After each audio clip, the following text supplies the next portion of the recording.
Ya estamos con el ministro de la Corte Electoral, Pablo Klappenbach. Bienvenido, ¿qué tal? Gracias a ustedes por la invitación. Bienvenido. La zafra fuerte, ¿no?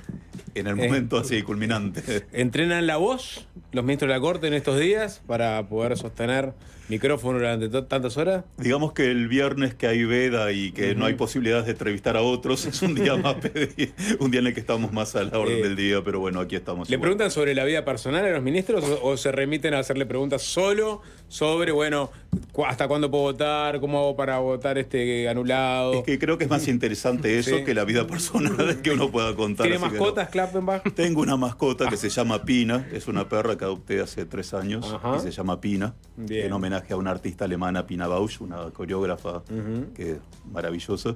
Y bueno, no es que le puse a Pina por Pina Bausch, pero saqué el nombre de ahí. Así que sí tengo una mascota. ¿Algún ¿Signo? hobby? Perdón, signo primero. ¿Signo? Soy de Virgo, no le doy absolutamente ninguna importancia a Bien. los signos. Felicitaciones.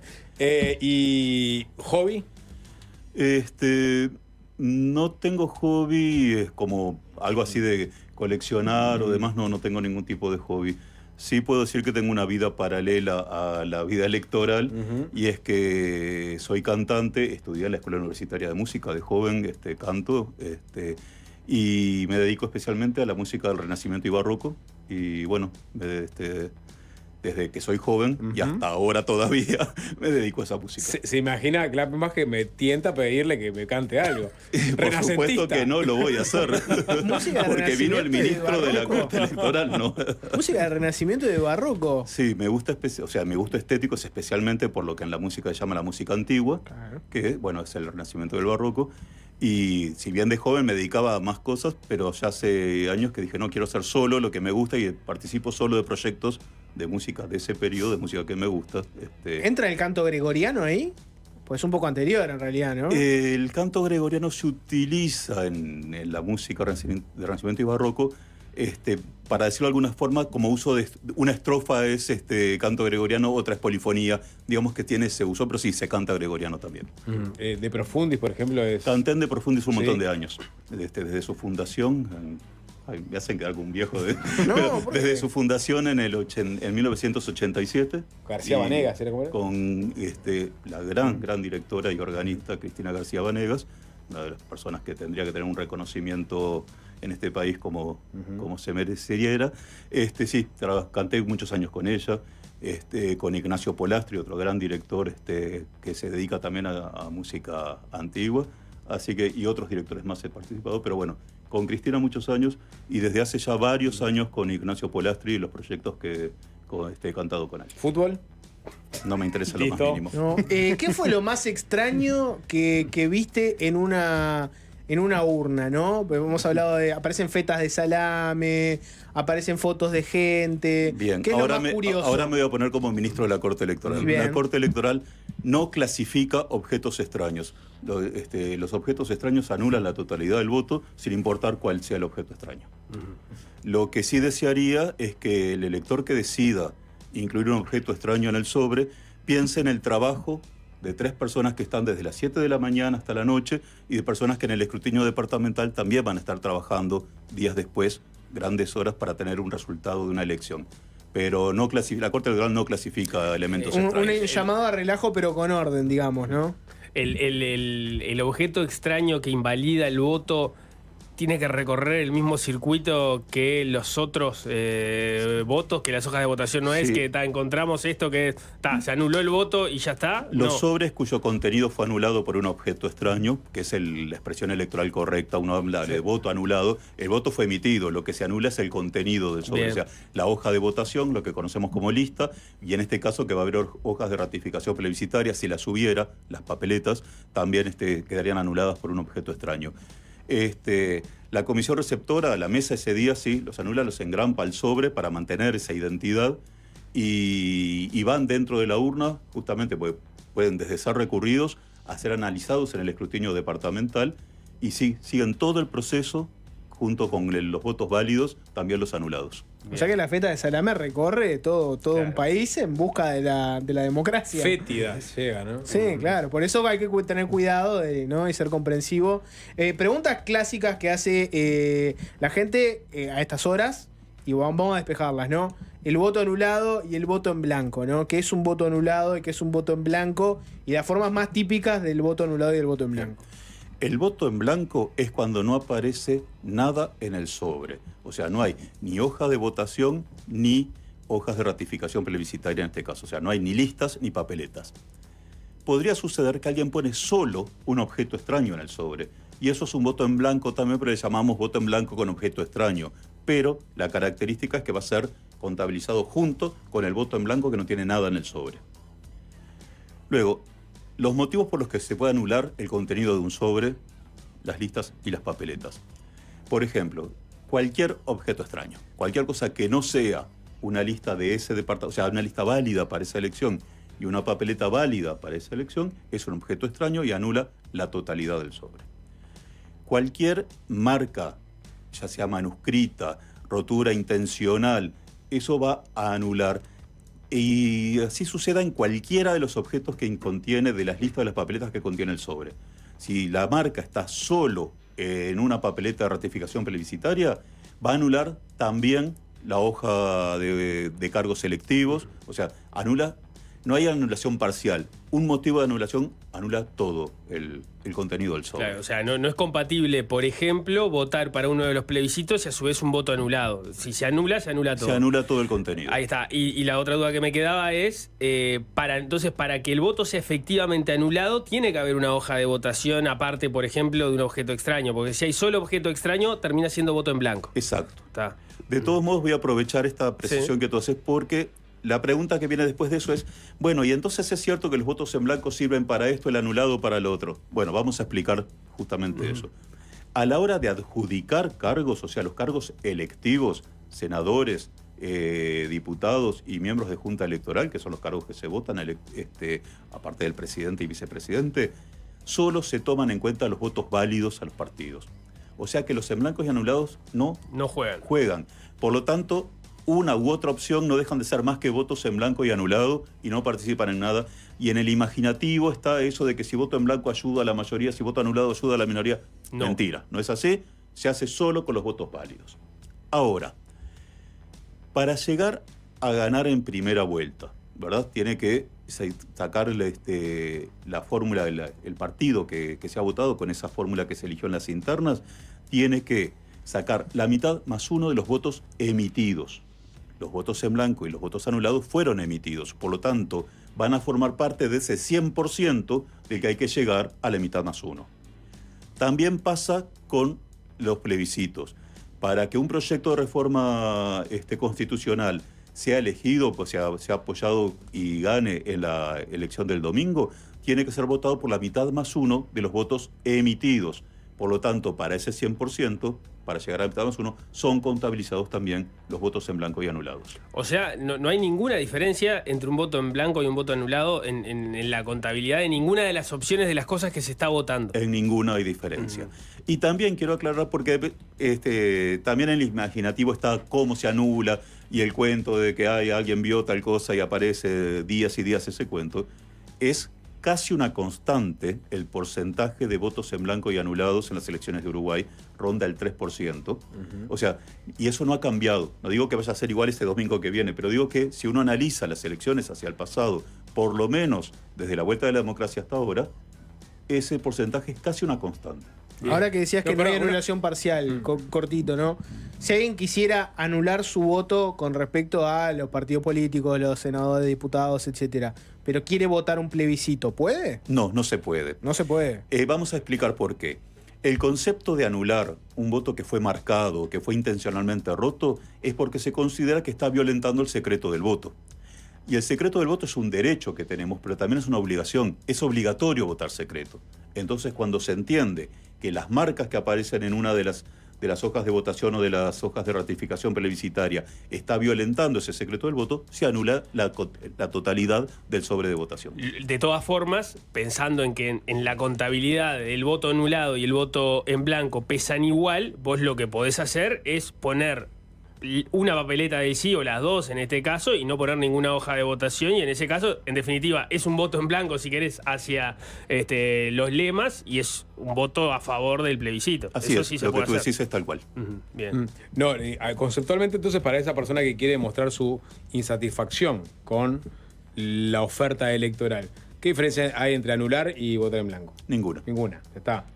Los procedimientos de cómo lo hace. Está bien, pero... del punto de vista electoral a la hora de contabilizar es lo que acabo de Ya está. explicar. Claro, la Corte igual no hace exégesis Por eso. de interpretar. No, qué- pero qué es lo no, que voy a quiere decir anular una mi cosa. voto porque estoy conforme, porque es como una medida más severa que la del voto en blanco. No tiene nada. No, y después asegurar que de la misma manera que la Corte no hace un raconto de las formas de anular, tampoco hace llegar ninguna cartita dirigida a nadie, tampoco publica recortes de revistas de nada. O sea, pasan después a quedar como material electoral que se guardan durante 5 días después del escrutinio para ver si hay algún recurso.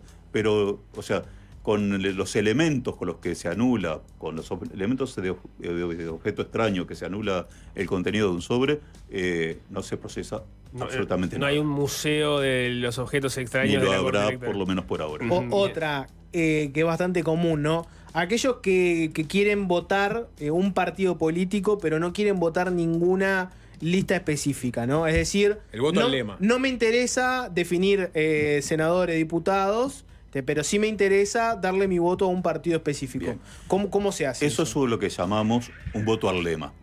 Entonces, poniendo al menos 2 hojas del mismo partido, del mismo lema, de distintas, o sea, con distinto número, eso es un voto al lema. Entonces va a ser considerado un voto para el partido y va a constarse a la hora de saber si cuántos votos tuvo ese candidato a presidencia y vicepresidencia. Va a ser un voto a ese partido para saber la cantidad de senadores que le corresponden a ese partido. Y va a ser un voto a ese partido para saber la cantidad de diputados que le corresponden a ese partido. Pero cuando hay que definir dentro del partido para quién va ese voto, ya no se cuenta. Con algún detalle más. Podría suceder porque en el Senado existe la acumulación por sublema. Entonces podría suceder que las 2 listas o más es exactamente el mismo efecto si son 2 listas o más. Eso también vale la pena aclarar. No es más voto al lema porque ponga más de 2. Es exactamente el mismo efecto. Si ponemos 2 listas del mismo lema y el sublema al Senado es el mismo, a esa contabilización que ya dije cómo se hacía, le agrego que cuando se decide cuántos senadores le toca a cada sublema de ese partido, ese voto va a ser considerado para ese sublema. Pero cuando haya que definir a qué listas le tocan otorgar senadores en ese sublema, ese voto no va a ser considerado. Y ahora voy a un paso más todavía. Podría suceder porque existen hojas de votación. Las hojas de votación es lo que popularmente llamamos listas, pero las hojas de votación están compuestas por listas. Y distintas hojas de votación pueden tener la misma lista al Senado, aparte de estar en el mismo sublema. Entonces, a todo eso que acabo de decir, ahí sí se va a contabilizar ese voto para la cantidad de senadores que tenga ese partido, ese sublema y esa lista, o sea, va a ser un voto a esa lista de senadores, pero en diputados, que desde la reforma del año 96 no existe la acumulación, va a contar solo para la cantidad de diputados que le toca a ese partido, pero no va a contar para qué lista de diputados es la que le toca el cargo en ese... Tengo una duda a propósito de eso que decís. Nadie va a hacer esto, pero si un sublema tiene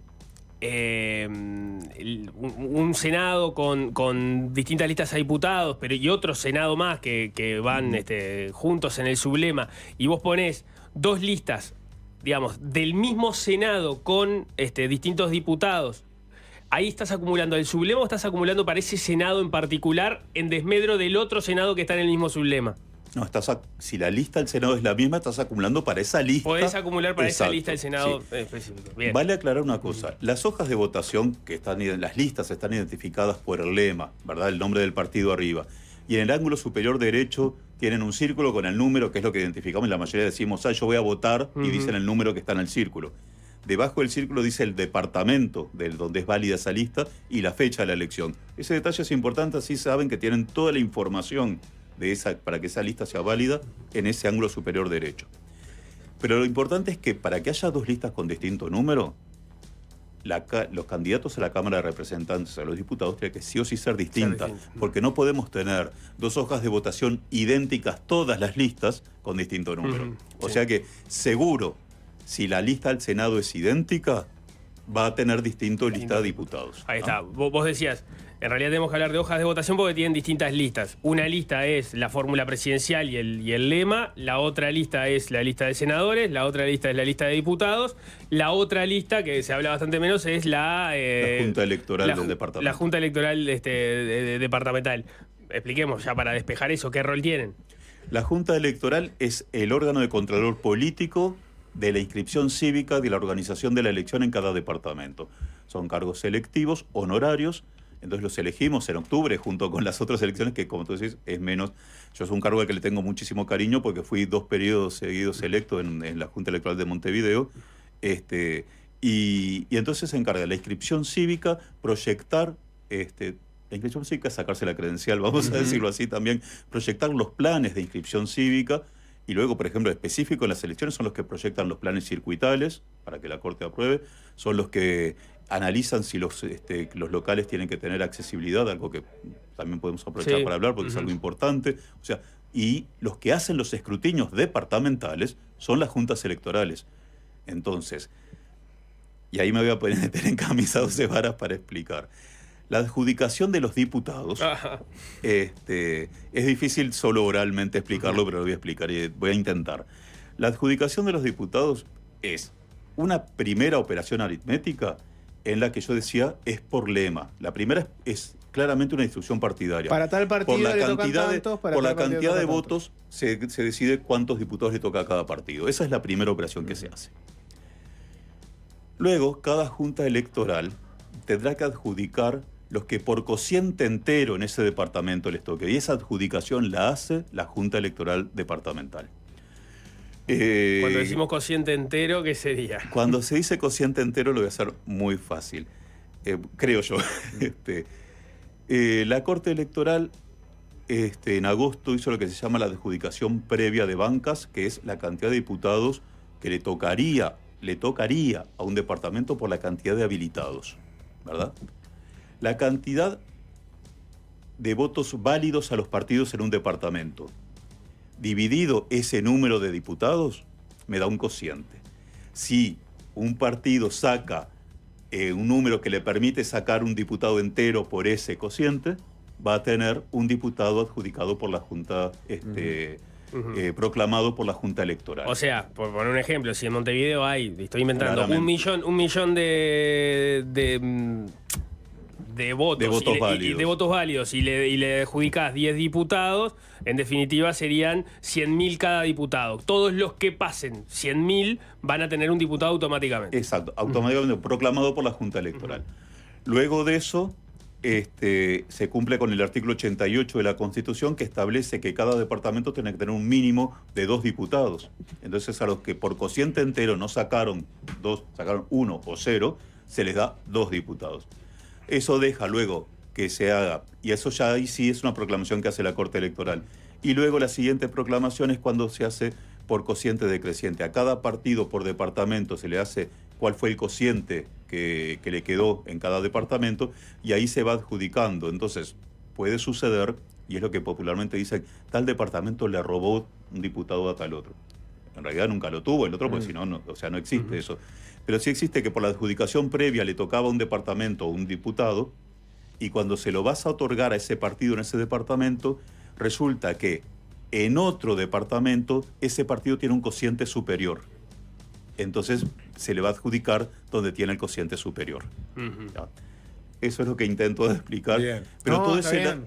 ese lado vino para explicar por qué las juntas hacen proclamaciones también de los... El resumen es, los cocientes enteros son proclamaciones de las juntas departamentales, los otros que quedan con cocientes ya menores los termina haciendo la Corte Electoral. La Corte Electoral, exacto. Bien, perfecto. Porque ya hay que hacer una cuenta a nivel nacional y un análisis nacional. La otra lo pueden hacer directamente con sus resultados departamentales. Otra del votación for dummies. La mayoría de los partidos lo que recomiendan siempre es que vos llegues con tu lista ya en mano, ¿no? Pero mucha gente va a las listas que tiene en el cuarto, ¿no? ¿Qué pasa si yo voy con la idea de votar algo, me toca votar, ya hago todo el registro, etcétera, me meto a votar y no encuentro esa lista? ¿Qué puedo hacer ahí? Además de votar otro partido y cambiar por falta de lista. Primero, que la recomendación no solo la hacen los partidos, la Corte Electoral recomienda también Anda con tu lista. que la gente, si ya tiene decidido el voto, y hoy día es fácil acceder a conseguir una lista, porque la están repartiendo, porque no hay gente conocida, además, el que tiene decidido, recomendamos también. Está previsto reglamentariamente que tú salgas del cuarto secreto diciendo no puedo emitir mi sufragio porque no está lo que yo quiero votar. Entonces se anula todo el procedimiento administrativo, por decirlo de alguna manera, el cual se te registró como elector. Podés irte y volver, o porque te comunicaste con un delegado o porque fuiste a conseguir la lista que querías votar y haces de vuelta el procedimiento sin ningún problema. Está previsto en los reglamentos. ¿No hay justificación para no haber votado el que no haya habido listas en el circuito? Para eso vamos a aclarar, primero no es justificación, y para eso vamos a aclarar que la responsabilidad de la reposición de hojas de votación durante toda la jornada de las listas es de los partidos políticos, ¿verdad? Quienes quisieron entregar un sobre con una pequeña cantidad a cada junta electoral para que a la mañana, cuando se abren las mesas, exista en el cuarto secreto ya una base, por decirlo de alguna manera, lo pudieron hacer y eso existe. Pero la reposición es responsabilidad, como fue de entregar esos sobres, también es la reposición. En cambio, las hojas de ratificación plebiscitaria, las papeletas las imprime la Corte Electoral, entrega cantidad suficiente en cada mesa para que durante toda la jornada se vayan reponiendo. Por supuesto que aparte se imprimen cantidades extra para tener de repuesto, bueno, todo eso que muchas veces se dice y nunca es cierto, siempre están las hojas para reponer, y eso sí es responsabilidad de los integrantes de mesa. Para que tengan una idea, el promedio de habilitados para votar en una mesa son 400, y a cada mesa se le entregan 500 hojas de ratificación plebiscitaria de cada una. Bien, para que haya siempre un sobrante. Exacto. Voto, una pregunta que viene siempre. Los votos observados. ¿Quiénes pueden hacerlo? Bien. Como primera regla vamos a decir que todos tienen que votar en su propio circuito, el que le corresponde por serie y número. Y ahora vemos las excepciones que son menores, pero la regla es, yo no estoy en mi departamento, ¿puedo votar? No, solo en su circuito. Salvo que sean circuitos rurales. Ahora vamos a hablar de las excepciones. Bien. Las excepciones son los integrantes de mesa, custodia o funcionarios electorales que por el trabajo este día estén trabajando en un lugar distinto al que les corresponde votar. Pueden votar observado. Las personas en situación de discapacidad motriz, cuyo circuito haya sido declarado no accesible, pueden votar observado en otro circuito de su serie vigente que sea declarado accesible. O sea, la Corte garantiza que todos los circuitos de cada serie van a tener al menos un lugar de votación accesible. Exacto. Las juntas electorales, que son las que hacen el plan circuital, son las que lo garantizan, pero es así. Necesariamente va a tener que llevar su credencial y va a poder votar observado simple. Va a tener que firmar una declaración jurada de su situación y así podrá votar las personas en situación de discapacidad motriz, que puede ser temporal o permanente, o sea, pero también puede ser temporal esa discapacidad. Y en el caso que hay solo en el interior hay circuitos rurales, el que pertenece a un circuito rural puede votar observado en otro circuito rural de su departamento, pero solo en otro circuito rural. De su mismo departamento. Y necesariamente con su credencial podrá votar observado también. Ahí está, eso es importante. No se necesita ir necesariamente con la credencial si vas a votar en tu circuito. Sí, siempre mejor, pero no es imprescindible. Ahora, si vas a votar observado en estos casos muy puntuales de excepción, personas con discapacidad que votan en otro circuito con su misma serie o en los circuitos rurales de su mismo departamento, en esos casos sí tienen que llevarlo porque es la forma de comprobar que son esa persona. Demostrar que es esa persona y de que está inscrito en el Registro Cívico Nacional aparte. Entonces es importante, no es fundamental, así está establecido por ley, que tienen que llevar la credencial. Bien. Tú decías, no es necesario llevar la credencial. En la página web de la Corte Electoral hay un buscador que si tú pones tu serie y número te dice si estás habilitado y dónde votar. Si no te acordás de la credencial, ese mismo buscador tiene una pestaña en la que por nombre y apellido y fecha de nacimiento te dice si estás habilitado, tu serie y número, o sea que el que no se acuerda también resuelve con el buscador, dice en la página web de la Corte, y podrá... Fácil. Es muy fácil, está accesible y va a estar, por supuesto, durante toda la jornada también. A los efectos laborales, la Corte, ¿cómo va a trabajar después de que se cierran los circuitos y empiezan a contabilizar los votos? ¿Cuándo vamos a empezar a conocer los primeros datos? ¿Y para cuándo esperan que estén los datos completos. Bien, primero vamos a hacer una aclaración. El resultado del domingo de noche es un resultado primario y provisorio, porque como dijimos hoy, hay un escrutinio definitivo, que es la sumatoria de esos escrutinios definitivos que hace cada junta electoral, es el resultado de la elección. Pero hay un resultado primario y provisorio. Cada mesa durante toda la jornada para distintas tareas tiene una tablet, pero vamos a hablar específicamente del momento en el que te estás diciendo. Cuando la comisión receptora de votos termina su escrutinio y labra el acta, va a haber usado esa herramienta auxiliar, la tablet, para hacer lo que llamamos una planilla voto a voto. O sea, va a ir cargando cada voto que se abre sobre y se dice está el voto, lo va a ir cargando en esa tablet. Una vez que termina el acta de escrutinio, verifican que los resultados les dé igual, o si tienen que contabilizar de nuevo alguno, y en esas, cuando está en condiciones, transmiten directamente desde la mesa a nuestros servidores ese resultado. Por lo tanto, cada vez que una mesa termina y transmite, automáticamente va a estar en nuestros servidores y automáticamente va a estar a disposición de la ciudadanía en la página web. Entonces tú me vas a decir, ¿y a qué hora va a ser la mayoría? Y yo no te voy a contestar hora. Pero, como les decía hoy, esa forma de transmisión se usa desde junio del 2019, desde las internas de 2019, ha dado muchos resultados y es seguro que en la noche del domingo va a estar. De hecho, hubo instancias electorales en el periodo electoral pasado que no se pudo resolver con muestreos de empresas y la gente estaba pendiente y nuestros servidores, la búsqueda de información, nuestros servidores hizo picos históricos porque la gente quería ver los resultados de la Corte porque no había posibilidad de hacer proyecciones, que es un detalle importante. La Corte Electoral no hace proyecciones, no hace muestreos, da valores absolutos, o sea, va sumando y a medida, si tú sacas conclusión a las 8:30 de la noche, con 100 mesas transmitidas, de las cuales 5 son circuitos rurales y 3 de Artigas, y es responsabilidad tuya que haces eso, ¿verdad? Claro. Pero claramente, claramente sabemos que hay un pico de transmisión de resultados entre las 9:30 y las 10:30 que hace que un porcentaje muy alto de mesas estén transmitidos en ese horario. El típico que se olvida de la credencial. Uy, fui ahí a buscarla y no me di cuenta que no la tengo en ningún lado. ¿Puedo votar si no tengo la credencial? Sí, puede votar sin ningún problema, enunciando, va a su circuito, enuncia su serie y número y nombre y apellido y vota sin ningún inconveniente. Como el voto es obligatorio, van a tener que recibir una constancia que es nominativa, simplemente es un recibito que ya está con todos los datos y lo firman presidente y secretario. Como después es muy probable que tenga que demostrar en alguna instancia haber votado, es importante guardar ese certificado. Yo recomiendo, eso ya es de veterano nomás, pero recomiendo, ya todos tenemos cámaras de fotografía en nuestros celulares en general, sacarle una fotografía y tenemos un resguardo extra al papelito. Pero aparte, quiero contar para que vean por qué durante toda la jornada se usa la tablet. Por ejemplo, si aún así perdés ese papelito, después de las elecciones, como en las tablets se lleva también el padrón, alguien va a poder buscar en la página web de la Corte con su credencial la constancia de que votó y la va a poder imprimir o bajar en archivo para poder mandar a donde tenga que demostrar que votó.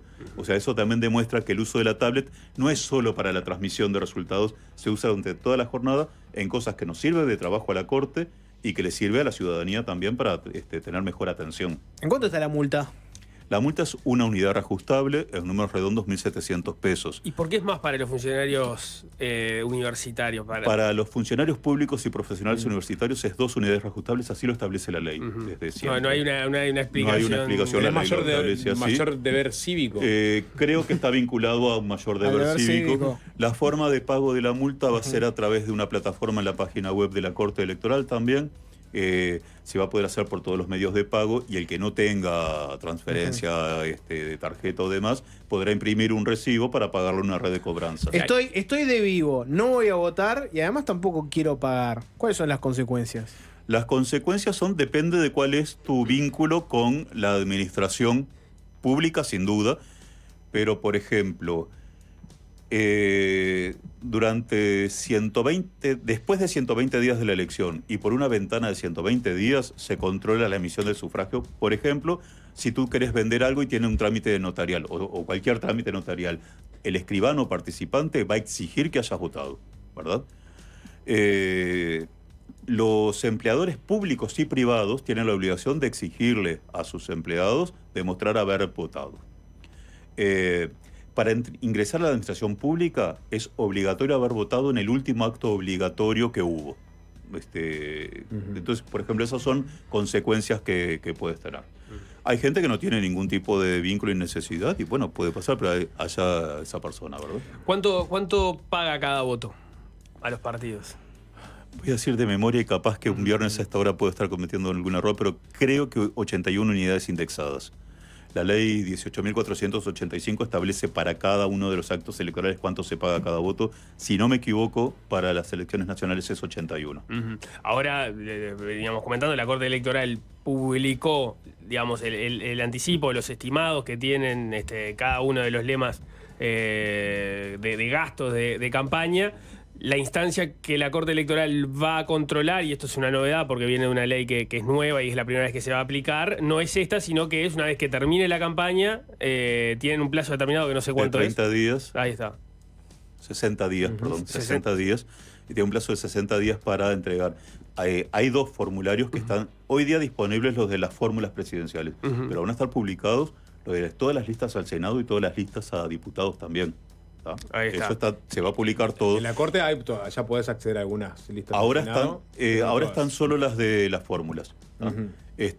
Había publicadas otras, hubo que hacer una corrección informática, entonces ahora se priorizó tener las de las fórmulas, pero va a estar todo publicado.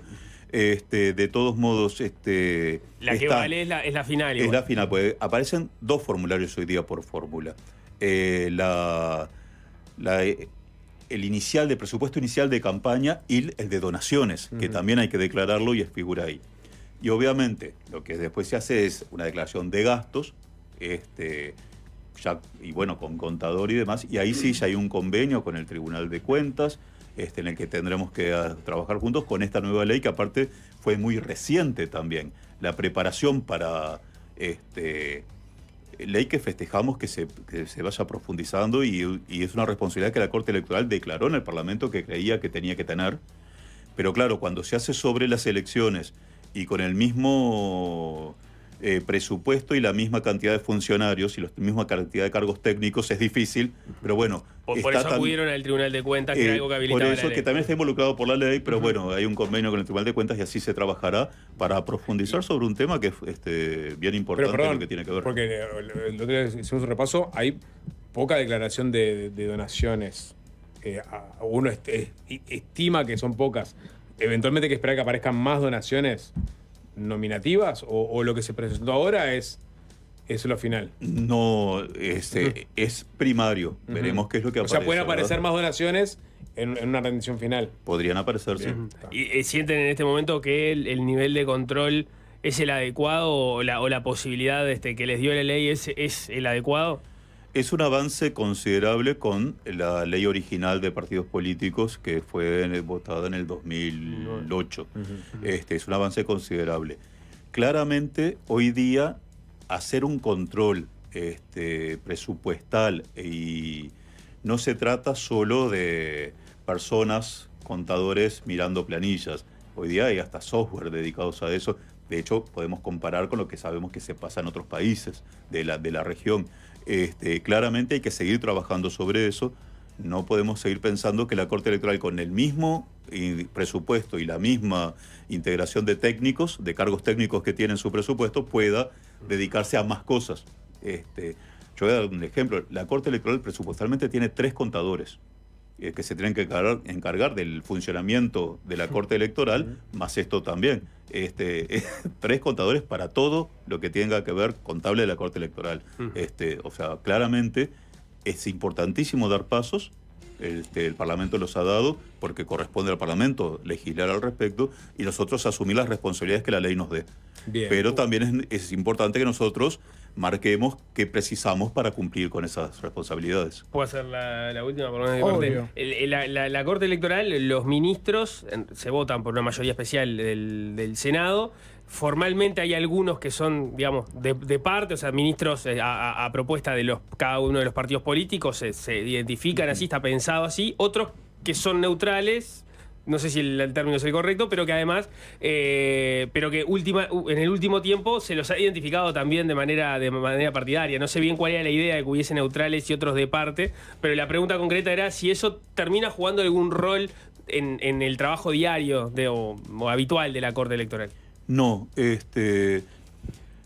Bueno, sí, primero la forma de elección está establecida en la Constitución y así establece que hay 5 que son elegidos por su tradición y conocimiento del tema y 4 que somos elegidos a propuesta de los partidos votados en la Asamblea General. Eso existe así en el reconocimiento público que puedan tener de filiación de los ministros es algo que se los dejo a ustedes. No, el trabajo que hacemos en la Corte es realmente bueno desde el punto de vista humano y técnico. Yo puedo decir que trabajo muy, muy bien con ministros de otros partidos y en el que tenemos como meta sacar adelante la elección. Y acá me voy a poner medio egocentrista, pero igual el que sea cristalino quién soy yo, creo que ayuda mucho más a que yo me haga el puro y decir las cosas. Yo sé que hago bien mi tarea y cada uno sabe que me tiene que controlar por quién soy yo, pero creo que eso ayuda, ese mecanismo ayuda a que seamos claros a qué estamos jugando, ¿no? Y a la democracia uruguaya le ha dado resultado esta forma de votar cortes electorales desde siempre. No es una característica que tenga esta integración. Claramente, ahora sí voy a sonar más egocentrista todavía, el Latinobarómetro mide distintos parámetros de las elecciones y democracias y organismos electorales de toda América Latina y prácticamente en todos los parámetros Uruguay está primero. Y creo que en parte la confianza de los partidos políticos en un sistema partidario hace que esto funcione de esta manera. Bien, llega un mensaje del Corupsala, alguien que dice que el coro nacional de esta temporada 2024 está dedicado a Cristina García Vanegas. En fin, mucha gente que se colgó con la faceta de cantor de Pablo Klappenbach, ministro de la Corte Electoral, a quien le agradecemos mucho estos minutos, es fácil desviarse. Por favor, gracias a ustedes. Muchas gracias y buen trabajo el domingo. Es fácil desviarse.